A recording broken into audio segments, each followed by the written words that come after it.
நம்ம அபிக்கு எல்லா உண்மையுமே தெரியப்படுத்தணும் அப்படின்னு சொல்லிட்டு சத்யா நினைச்சாங்க. அதாவது தேவி இன்னும் சாகல, உயிரோடு தான் இருக்காங்க அப்படின்ற மாதிரி சொல்லி அந்த கிஃப்ட்டை ஓப்பன் பண்ணி பார்த்த நம்ம அபிக்கு பயங்கரமான அதிர்ச்சி. அதே மாதிரி வந்து இப்போ அதில் இருக்கிற ஃபோன் நம்பருக்கு ஃபோன் பண்ணும்போது ஸ்விட்ச் ஆஃப் அப்படின்னு சொல்லிட்டு வருது. அப்போது சத்யாவுக்கு ஏதோ உண்மை தெரிய வந்திருக்கு. அதனால முதல்ல சத்யாவை கூப்பிட்டு இந்த விஷயத்தை எல்லாத்தையுமே பேசுவோம் அப்படின்ற மாதிரி சொல்லி அர்ஜுன் கிட்ட வந்து அதாவது சத்யாவோட நம்பருக்கு வந்து ஃபோன் பண்ணலான்னு சொல்லிட்டு அர்ஜுனோட ஃபோனுக்கே ஃபோன் பண்ண ஆரம்பிச்சாங்க.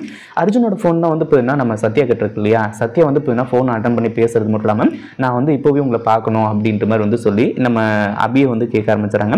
கடைசியில் காலையில் எந்திரிச்ச உடனே முதல் வேலையாக அபியை பார்க்கறதுக்கு நம்ம சத்யா கிளம்பி போயிடுறாங்க. அங்கே போனதுக்கு அப்புறமா என்ன ஆகுது அப்படின்னு பார்த்தீங்கன்னா, உனக்கு தேவியை பற்றி என்ன தெரியும், தேவி உயிரோடு தான் இருக்காளா அப்படின்ற மாதிரி வந்து சொல்லி கேட்கும்போது அபி உங்களுக்கு எல்லா உண்மையும் தெரிஞ்சிருச்சா, அது மட்டும் இல்லாமல் தேவி உயிரோடு தான் இருக்காங்க அப்படின்ற மாதிரி சொல்லும்போது உனக்கு எப்படி இது தெரியும் அப்படின்ற மாதிரி வந்து கேட்க ஆரம்பிச்சுறாங்க.